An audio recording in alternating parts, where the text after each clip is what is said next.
ये मुसलमानों का इशू है ही नहीं कि औरंगजेब की कब्र को रखे कि नहीं रखें।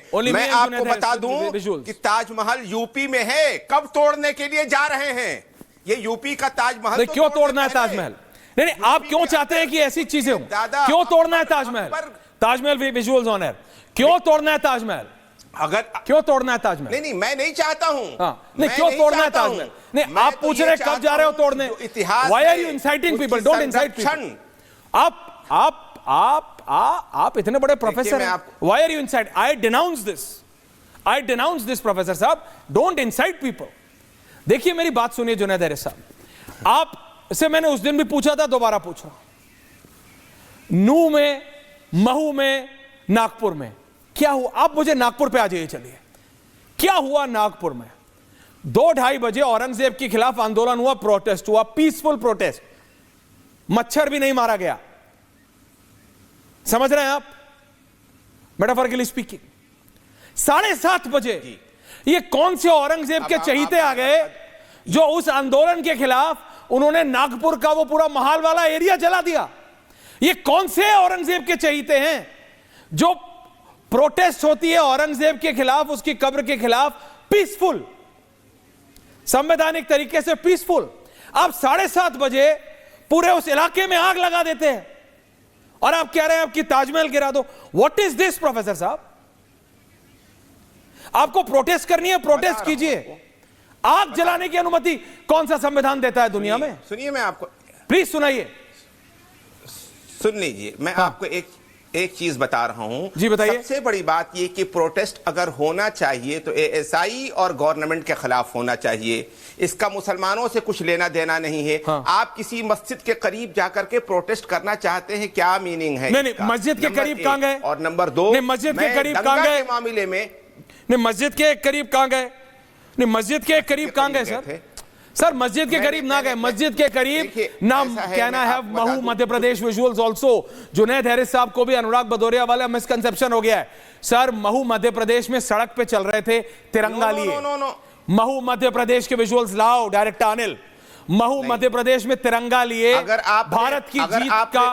भारत की जीत को मना रहे थे सड़क पे। सर ये हिंदुस्तान है, आप भी जानते हैं, दिल्ली से लेके देहरादून तक और नजीबाबाद से लेके निजामाबाद तक सड़कों पे मंदिर भी है, मस्जिद भी है।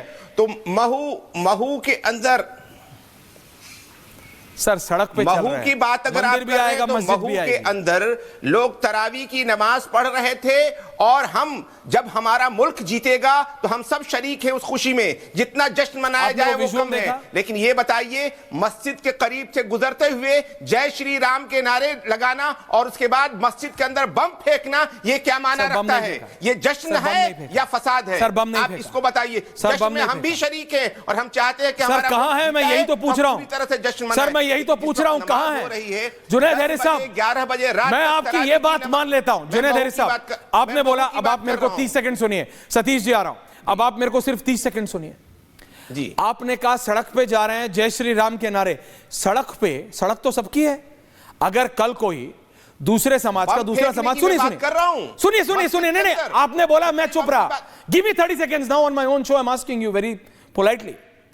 उस 30 सेकंड मैं आपसे कह रहा हूं, अगर उसी सड़क पे हमारे मुस्लिम भाई, अगर आप कह रहे हैं कि हिंदू भाइयों ने जय श्री राम का नारा लगाया, अगर हमारे मुस्लिम भाई सुधांशु जी सड़क पे अल्लाहू अकबर का नारा देते हैं, जो कि उनके मजहब, उनके धर्म के हिसाब से ठीक है, बिल्कुल ठीक है, सबके आराध्य सर्वोपरि होते हैं, और आगे कोई मंदिर आता है तो क्या वो गलत हो जाएगा? नहीं ना, सड़क तो सबकी है। वो सड़क पे जय श्री राम के नारे लगा रहे हैं। सर ये भारत है, सुन लीजिए, भारत में मंदिर और मस्जिद दोनों उसी सड़क पे आती हैं, गिरजाघर और गुरुद्वारा उसी सड़क पे आता है। आप बात तो समझिए, आप क्या जस्टिफाई कर रहे हैं? और बम या पटाखा मस्जिद में नहीं फेंका गया, एक नहीं 4 विजुअल है। मैंने आपको बोलने दिया। सुधांशु जी वर्सेस 4 नाउ। सुधांशु जी, ये औरंगजेब 1707 में मरा। आपकी तो हिस्ट्री मेरे से क्या बहुतों से बहुत बेहतर है, मेरे पास गलत नाद तो नहीं है। ये 300 साल बाद से भी ज्यादा के बाद ये कौन, ये औरंगजेब के इतने प्रेमी है जो पूरे देश में आतंक फैलाए हुए हैं? और ये मोडस ऑपरेंडी सुधांशु जी, नूह हरियाणा आपको याद है, लोग पूजा करने गए थे, नक्सल टाइप अटैक, गोरिल्ला अटैक पहाड़ों से हुआ था। अभी महू मध्य प्रदेश और अब नागपुर, ये थॉट प्रोसेस सेम है सुधांशु जी। देखिए, मैं एक गंभीर बात कहना चाहता हूं। ये प्रोफेसर जुनैद हारिस साहब बैठे हुए हैं, इन्होंने बहुत अच्छा अध्ययन कर रखा है, ये काफी वेल रेड आदमी है। मगर जुनैद हारिस साहब को अभी मैं सुन रहा था ज्वाइन करने से पहले, जब तक आपका कनेक्ट हो रहा था कोई टेक्निकल इशू की वजह से, तो इन्होंने कहा कि ताजमहल पे बुलडोजर चला देंगे। हारिस साहब, हम लोगों ने कभी नहीं कहा ताजमहल पे बुलडोजर चला देंगे, मगर ये पक्का जानिए जिस दिन इस्लामी हुकूमत आ जाएगी उस दिन हनफी इस्लाम कहता है कि मज़ारे कुफ्र हैं और बुलडोजर चला दिया जाना चाहिए। और ये मैं हवा में नहीं बोल रहा हूं, इसी हिंदुस्तान में एक मजार तबाह की गई है, चरारे शरीफ याद है सर आपको, 90 के दशक में क्यों जला दी गई थी? उस कश्मीर में जिसको सूफीज्म का सबसे बड़ा सेंटर माना जाता था, क्योंकि एक पर्टिकुलर सेक्ट ऑफ इस्लाम के हिसाब से वो मजार का एग्जिस्टेंस एंटी इस्लामिक है। और फिर आपने कहा बम जला दिया गया। जनाब, आज तक कभी कोई ऐसा उदाहरण नहीं है कि किसी गैर मुस्लिम ने बम छोड़ा हो उसके अंदर, मगर बम वहां पे छूटते हैं जहां पर निजाम मुस्तफा है। पेशावर की मस्जिद में धमाके सुनते हैं हम लोग काबुल की मस्जिद में, शिया मस्जिद में धमाका हो गया, सीरिया में सुनते हैं, इराक में सुनते हैं। तो आप पढ़े लिखे हैं तो ईमानदारी से जहां पे प्रॉब्लम है उसको एक्सेप्ट करिए, डिनाई मत करिए। अब मैं भारत में आता हूं औरंगजेब के इशू पे। एक बात मैं करोड़ों दर्शकों से कहना चाहता हूं जो आपके देख रहे हैं, आजादी के बाद मुसलमान भारत की राष्ट्र की मुख्य धारा में मिलने को तैयार था। वो ये अपनी अलग आइडेंटिटी नहीं रखना छोड़ने को तैयार था। जो सरदार पटेल ने 3 जनवरी 1948 को कलकत्ता में अपने भाषण में कहा कि भारत के ज्यादातर मुसलमानों ने पाकिस्तान बनने के लिए वोट दिया है, जो बिल्कुल सच था, ये सरदार पटेल ने बोला है।